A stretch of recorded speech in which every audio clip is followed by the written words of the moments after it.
Great. I will call the meeting to order. Jodine, have you taken attendance? Yes. Okay, thank you. Next up, we have approval of the agenda. Can I get a motion to approve the agenda? So moved. Second. All those in favor of the agenda, please say yes. Yes. All those opposed? All right, agenda passes. Can I get a motion to approve the consent agenda? So moved. Second. All those in favor of the consent agenda, please say yes. Yes. All those opposed? Consent agenda passes. Now it's time for public comment. Do we have any? Oh, wait, I have a thing to read now. Hang on. There's a little preamble for the public comment. Public comment is an opportunity for members of the public to speak before the board. Topics must be related to Ann Arbor District Library Board of Trustees or matters within their authority. To speak during the allotted time on the agenda for public comment, please fill out a public comment form with the executive assistant before the allotted time. Participants may only speak once per meeting, and each speaker is limited to 3 minutes. You can also reach the board by emailing boardcomments@aadl.org. The AADL public comment policy can be found at aadl.org/public comment. Are there any public comments tonight? No public comments. All right, thanks. Now we have communications from trustees. All trustees have an opportunity to speak to the public. Any comments today? Good. Okay. Aiden. Great. Next up, we have the financial report with Eli. All right, financial report begins on page 26. So, you can see we are at a high point on our actual unrestricted fund balance. We've received 98.82% of our budgeted revenue, which is great for this time of the year. Most of the main on-time tax collections have come in, so now the delinquent ones will trickle in throughout the course of the year, and some of them go back as people's assessments are challenged and that sort of thing. That's all very routine. Our unrestricted fund balance stands at $9.6 million as of the end of October. We do have a motion on the agenda for later tonight to move the last year's surplus into the capital fund. We'll talk about that when we get to that point. Revenue and expenditure, I did catch one typo in here. Our revenues of $7.9 million are 34.36%, not 24.36%. We'll get that fixed for the packet that we post online. After 33% of the fiscal year, so running a little bit ahead, which is what we like to see. Year-to-date expenditures are $6.7 million. That's 29.3% of the budget after 33% of the fiscal year. So if you turn to our revenue and expenditure statement on page 30, just a couple of highlights here. Local community stabilization is money that comes in from the state. This is one of the lines in the revenue section. It comes in from the state, and it was created after the personal property tax was repealed. Now, it's confusing because personal property is actually a tax on business equipment. So it is like property tax on sort of like the assets of factories and things like that. Some communities, as you can imagine, have a very high amount of revenue from such types of taxes. Ann Arbor isn't really one of them, but there's a formula for how some community stabilization dollars are distributed across the state. You don't really know what you're going to get. So we budgeted for $50,000 this year. We've already received $102,920. It doesn't typically come in over the course of the year, so that might be most of it. There might be another check, a little hard to predict. But for the most part, that's why that one is so high at 205% of the budgeted revenue. You can also see investment gains are also doing very well so far this year. Copier revenue running a little bit ahead, but that's, again, a very small number. Library's fines and fees is running way ahead, so it's great to see that. That's moving along. Lots of use fees and things like that, mostly people paying for stuff that they've lost. So we always like to see people paying for things that they've lost. And then non-resident fees, right about on track. So there we are at 34% of revenue at 33% of the way through the year. And then comparing that, we're just a little bit under on employment, where we like to be, including benefits. Accounting and audit is ahead because we've already paid for the audit for this year, so that'll slowly tick down over the course of the year. Copier expense a little bit over, but again, that's a very small line item. Legal expense a little bit over. I expect that that will continue to grow over the course of the year, just with the number of things that we've got going on. We also have legal custodial services, as we talked about last month. It's running a little high, and there was an initial payment as we were changing over from one vendor to another. That'll continue to tick down in our projection because it is really a pretty fixed cost at this point. Our projection is that'll end the year under budget.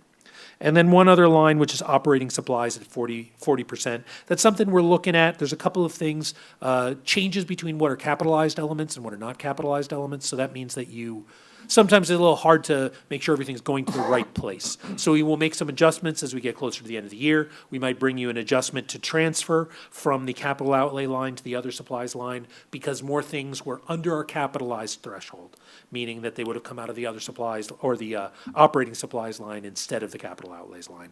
We'll talk more about that if it gets to that point by the end of the year. But overall, we're at 29.3% of the year, 29.3% of our expenditures at 33% of the way through the year, and that's what we'd like to see. And one other thing to just draw your attention to, which we'll talk about when we get to the resolution later, is our our current balance of the capital fund is $2.28 million. That's the bottom line of the middle column on page 31. And our proposal for tonight to transfer last year's surplus to that would bring that number to $5.1 million. So we will talk about that when we get to that point. That's the financial report. Any questions? Okay, thank you very much. Okay, thanks, Eli. Next up, we have committee reports. So Executive Committee did meet this month. We met right before this meeting. We talked mostly about things that are going to get talked about tonight. So we had an update on the Observer, which we'll all hear more about in a moment. We also had an update on the downtown building and progress that we're making in finding the various consultants that we're going to need for that process. And we are starting to see applications come in for appointees to the vacant board seat left by Jim Leha. And I encourage people who are interested to apply. And that's it for Executive Committee. Budget and Finance Committee. We did not meet. Great. Facilities Committee. We met on November 4th, and as of then, we were anticipating the masonry work on the downtown library would have started, and it hasn't started. And I heard through the grapevine, we're still waiting for an engineering stamp on some engineering documents for them to begin the work. So I'm sure we'll hear more on that soon, but that hasn't begun yet.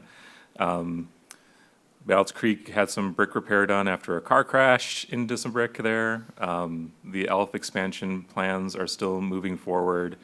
As of the 4th, the plans were almost ready to submit to the township. I'm not sure where that's at, but when that is done, I'm sure Len will be reporting back to us, but it's all moving along. And we similarly talked a bit about approaches for potential consultants to work with us on the downtown redevelopment process. That was it from us. Great, thanks. All right, next up we have the library report with Eli. All right. So up on your screen here, we'll have our slides. Okay. So for a stat of the month this month, we're going to look at something a little interesting. These are our analytics of the website usage. This comes from Matomo, which is an open source analytics package that we run in-house on our own servers. A lot of libraries use Google Analytics, but then every single one of your page views is piped through Google. And then they have answers to questions that otherwise only you would have answer to.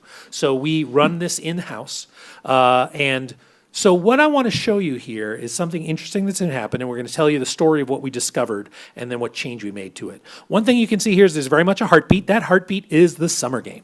So you can see the three big dots are June, July, and August of each year, going all the way back to 2016, of how much more traffic and page views we serve during summer game. Now you can see there's not an equivalent increase in the lower line, which is visits. So we are serving about the same number of people, which isn't surprising. It's not like there's suddenly more library users in the summer, but those library users are very highly engaged in pulling up lots of web pages, right? So those spikes, and you can see it was really pretty consistent in 2015, 2016, 2017, 2018. You can see that it was a little bit smaller in 2020, a little bit smaller in 2021, but then in 2022, 23, 24, and 25, that big growth that we've seen each year in terms of summer game use. Now, what you also see at the very end there is visits finally starting to tick up. Now you can see at the end of each one of those heartbeats, it returns pretty much to the prior level in terms of page views. So it's like summer game doesn't usually cause a sea change, right? Summer game, you have summer game going, everybody plays really intensely, summer game ends, they go back to their normal library usage, which is fine. However, this year something unusual was happening. You can also see below there a big increase in the number of visitors, a big increase in the number of page views, and a big decrease in the number of actions per visit, right? Down 18%. I feel like I know what's coming. Yes. Yeah, me too. So I started drilling into this. What is going on? Well, basically all of that traffic is from China, all of it. And what is happening here is that, we had a couple of early, because summer game sets the servers on fire once it starts. A lot of things that kind of coast during the regular year suddenly become performance issues. So back during the early parts of summer game, we started seeing just how much scraping was going on of our website from various AI scrapers. We made some changes, and then it was pretty quiet. But then it started picking up again in September. And what we can see here, these are these analytics from October, and you can see we had more traffic from one province of China than we did from Michigan. Okay? That's not how it's supposed to be. For one thing, and we'll look at in just a minute what that traffic is, but we are required to report the number of page views that we have to the state aid, which then is reported to LSTA and IMLS. So it's like, these aren't just like numbers, this is like metrics, and it's important for them to be accurate and reflective of increased library usage. So when we drill down into that a little bit, this is again that one province. On the bottom you can see Michigan. That's what normal number of visits looks like, right? And you can see that goes back to 2016 when we basically migrated into this analytics package. But you can see there the past 3 months, all of a sudden it's gone from nothing to like 186,000 visits a month, right? When we look at what those visits actually are, a little hard to read here, but they all appear to be Chrome on Linux, which is basically all this one particular bot. And it hits basically once a second from different IPs hitting different individual pages. So they're all bounces. So it's clearly 100% AI scraping, right? So not only do our patrons not have to, they shouldn't have to wait longer for their page to be served because we're serving all of this, surreptitious traffic, but like we shouldn't be reporting those stats either. So when we caught this and we saw that this was happening, we made the decision to basically block China. Okay, so as of right now, you can no longer reach AADL.org from any Chinese IP addresses. Now, part of the reason we decided to do this now is because generally, of course, we want our website to be available to the whole world. And you can see it is used across almost the whole world, right? You just don't typically expect one of those other nations to be the #1 nation using your service. Our goal here is that by the time summer game comes around next year, we can open this back up and these bots will have given up on us. We'll see if that happens. But because we know that many of our patrons do go on summer vacation to China and they want to keep playing the summer game while they're there. So those are our patrons going to visit friends or family or on vacation in China. We want to be able to turn that back on and make that easy for them.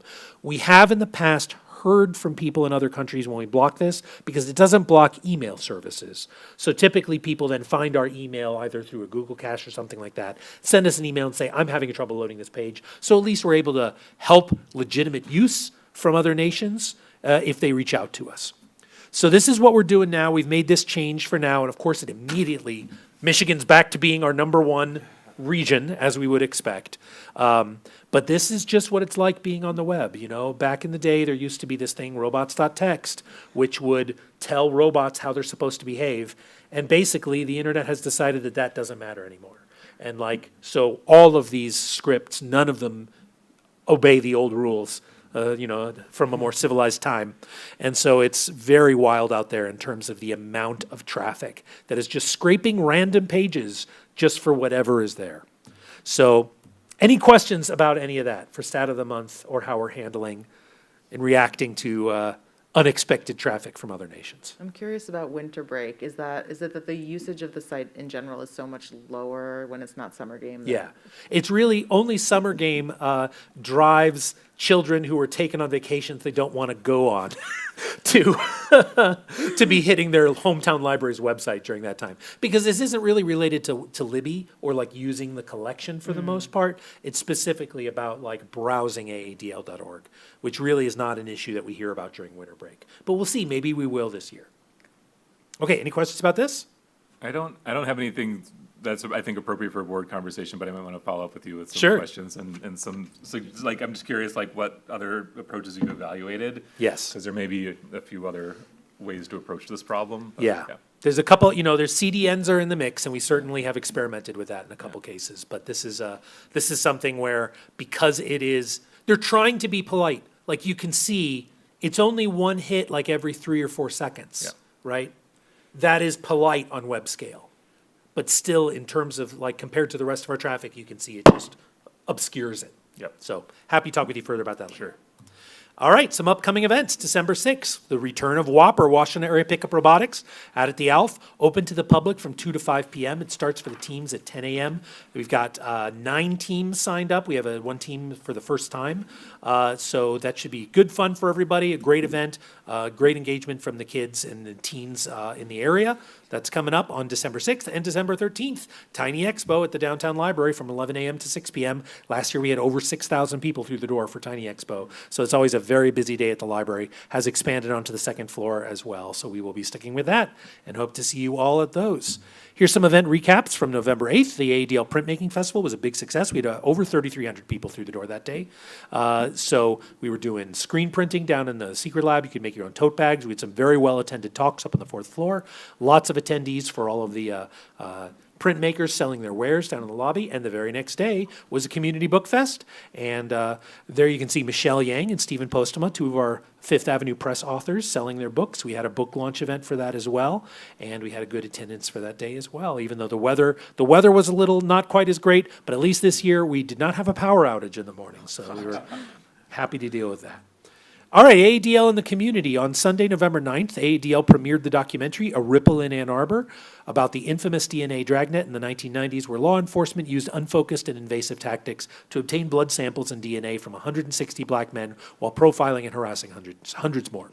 Originated and produced by Ann Arbor City Councilor Cynthia Harrison and directed by filmmaker Aaliyah Mitchell in partnership with AADL's archives team. The documentary is available to stream now at aadl.org/A Ripple in Ann Arbor. So you can watch that now.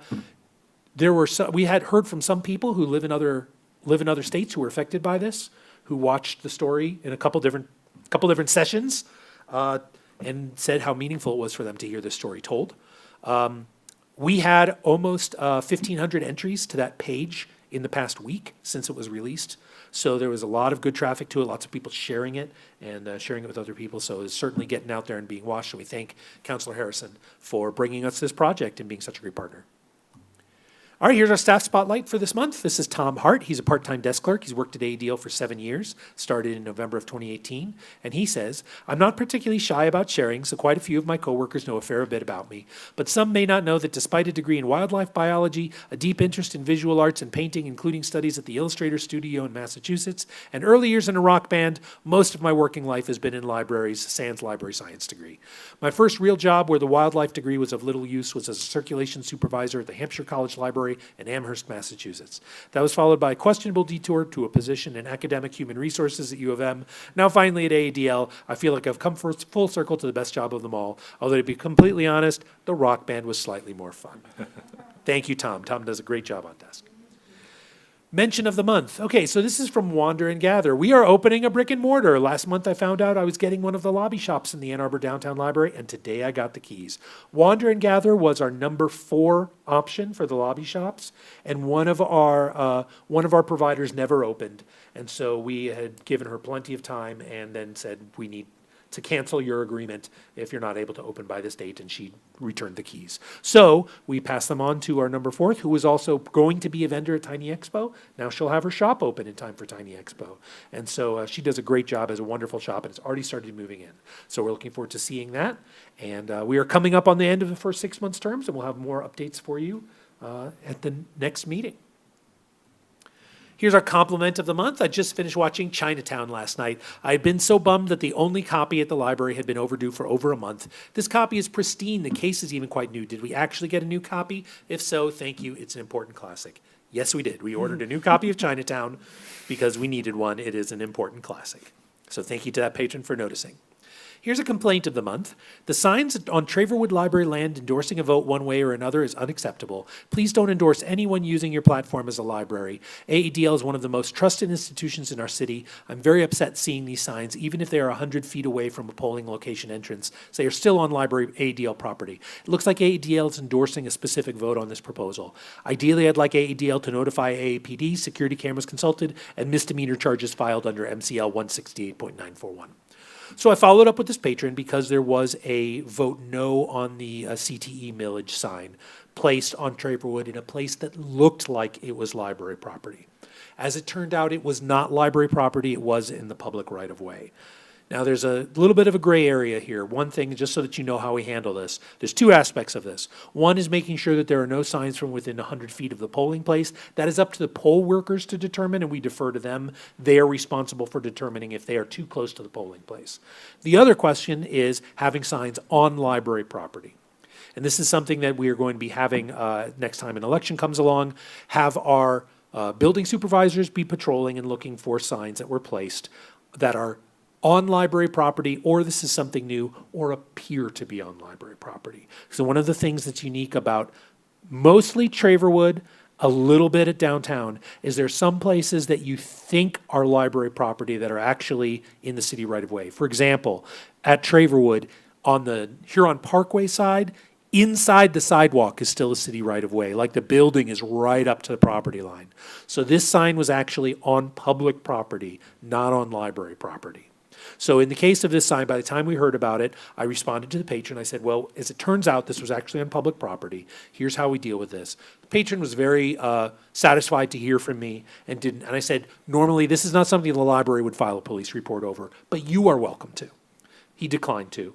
So that was the end of that conversation about that. But it was mostly, he was concerned that it was the library allowing signs to be placed on library property. So what this interaction really brought us up to us is that, you know, the library property is the easy part. It's the parts that are perceived as library property that are a little bit trickier because nobody's going to actually know where the property line is. So what we'll be doing is moving signs to the outside of the sidewalk at the locations where it seems like it could be library property, because signs are allowed in the public right of way. Of course, it's up to the city to decide to remove them, but it's not for the library to say whether or not signs can be placed on the public right of way. So that was that situation. The patron was satisfied, and I thanked them for bringing this to our attention and assured them that the library had not placed the sign or allowed it to be on its property. So any questions about that? Question/comment. As someone who may have placed some signs at some early polling places this past summer, I noticed that they also got moved, I think maybe when the grass was being mowed. The sign moved multiple times from where I initially placed it. And so I'm sort of, maybe just more of a like heads up that is going to be like Yes. another layer of challenge. But I think this all sounds reasonable. Okay, Awesome. that's it for my report. Other questions, comments? Okay, thanks, Eli. Next up, moving on to old business, we have an update on the redevelopment of the downtown library. Okay. So I don't have much of an update. The next step is for us to reach an agreement for the transfer of the air rights with the city. We have had a little bit of motion on that in the past week. I'm hopeful that we'll have a little bit more updates, something that we can talk about in closed session for real estate at our next meeting. So we should have some update, but there is some action happening and a little bit of a clearer view on what the extent of this agreement at this stage should be, because it is very different from the prior agreements on that lot, because there's much more to come about determining what actually will be on there. So this is, some action is happening. I'm hopeful we'll have an update in December. I doubt we'll have a document in December, but hopefully in January. But that's me being hopeful. Any questions about that part of it? We are continuing to talk to development consultants, and we hope to have someone on board around the end of the year, and then we'll start that process of developing an RFP or an RFQ. So that is continuing. And we will be having the team that is working on the revision of the library program. They're meeting with the facilities committee in the coming weeks. They will also be presenting a draft version of the new revised building program to all AADL staff at the January all-staff meeting. Then at the February board meeting, they will come and present the revised program statement to the full board in public at the February board meeting. And then we will have that part of the project done, and we'll be able to move forward from there. Any questions about any of that? Great. All right, thanks, Eli. Next up, acquisition of the Ann Arbor Observer. Okay. So I have a meeting with John and Patricia tomorrow, the current owners of the Observer, to continue the conversation. We met last week with some of their team to kind of just really talk through what it is like to do this type of work in a nonprofit context, right? As people who have been business people their entire careers, there's a lot of small adjustments to make, but also the day-to-day isn't that different. One thing that's been very interesting is since this news came out, I've been hearing from nonprofit news advocates and think tanks from all across the U.S. Very excited about this possibility because really increasingly, this is the dominant way that local news organizations are organizing themselves for the benefit of their stability. So as we continue to answer the questions about how this would work, what the board might be like, what the bylaws might be like, that'll all be things that we will have some details about as we continue to talk through that with them.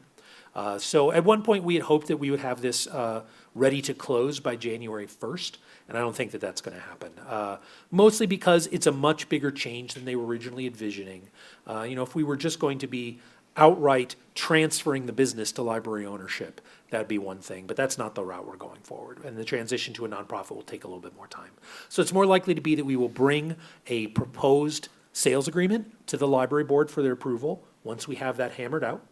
And then if that is approved by the library board, then we would sign the agreement with the owners of the Observer with a close date in the future after the new bylaws have been determined and the other sort of aspects of the new nonprofit has been created, right, and all that sort of stuff. So that will be something that'll happen a little bit later, and we'll have much more clarity on it when we get to the point of having a sales agreement, provided that they want to proceed with the transaction.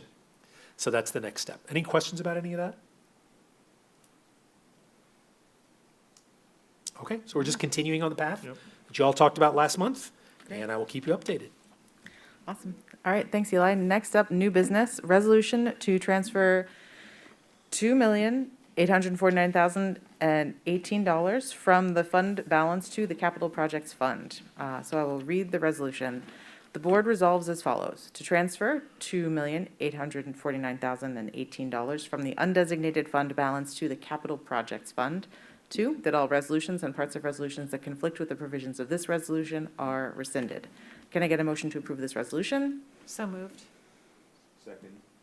Great. Discussion. So this is the amount that in our audited financial statements represents last year's operating surplus. So that is the difference between last year's revenues and last year's expenditures. So we ended the year with exactly $849,018 that in excess of our expenditures. Pardon me. So if you approve this, this will bring the capital projects fund to $5.1 million. And this will bring our undesignated fund balance to $6.7 million. That is about 30% of our annual operating expenditures. And generally, 25 to 30% is a pretty normal and desirable place to have in your fund balance so that you can do unexpected projects. So this is pretty normal. This is what we've done the past several years with our operating surplus at the end of the year. Once we know what the audited financials are, we bring a request to transfer that. Any questions? I think it's great to have ended last year with a surplus. In my first year here as treasurer, it's been really a pleasure to see Cindy and Eli, the director, really digging in on financial management and improvements in that department. So I'm just commenting that I think this is great. Thank you. Seconded. And especially as we have the downtown project coming up, having some funds to help get things started and smooth things over is going to be really important as we Yes. figure out how to finance it. And, there's two different ways that we can look at what to use this money and any growth in it. Is that either that's some of your expenditures that you use on the temporary downtown library, right? That really what you're saving up is your operating, abnormal operating costs. Or this is where you're paying fees for architecture and engineering out of, so that that doesn't come out of your construction costs. So we can talk more about that as we have a better idea of all that comes together. But it's definitely good to be going to a project of this size with a $5 million balance. Now, we'll spend some of it on adding capacity at the ALF, Right. but that's not expected to be a huge project in terms of overall cost. Great. All right. All those in favor of this transfer, please say yes. Yes. All those opposed? Motion passes. Next up, Anna, do you want to read this one? Sure. Okay, the board resolves as follows, that the Ann Arbor District Library Board would like to officially thank Jim Leha for his 11 years of outstanding service at the Ann Arbor District Library Board as an Ann Arbor District Library Board trustee and his service as president of the board. That the Ann Arbor District Library Board would like to recognize Jim Leha for his dedication, leadership, and commitment to the library, community, and staff. That all resolutions and parts of resolutions that conflict with the provisions of this resolution are rescinded. Thanks. Can I get a motion to approve this resolution? So moved. Second? We said a lot of nice things about Jim last month. Do we want to say more nice things this month? I mean, sure. Just briefly, we didn't get a chance to do this resolution because that wasn't on the agenda yet. But just once again, what a huge service he did to this institution and this community. And I'm glad to have the opportunity for us to put this on record. Awesome. Yes, same. All right. All those in favor, please say yes. Yes. All those opposed? All right, motion passes. And we will bring a nicely printed copy of this with spaces for everybody's signature to the December board meeting that will then framed and present to Jim.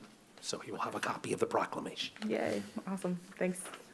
Okay, any public comments since the start of the meeting? All right, in that case, can I get a motion to adjourn the meeting? So moved. Second. All those in favor, please say yes. Yes. All those opposed? Meeting adjourned.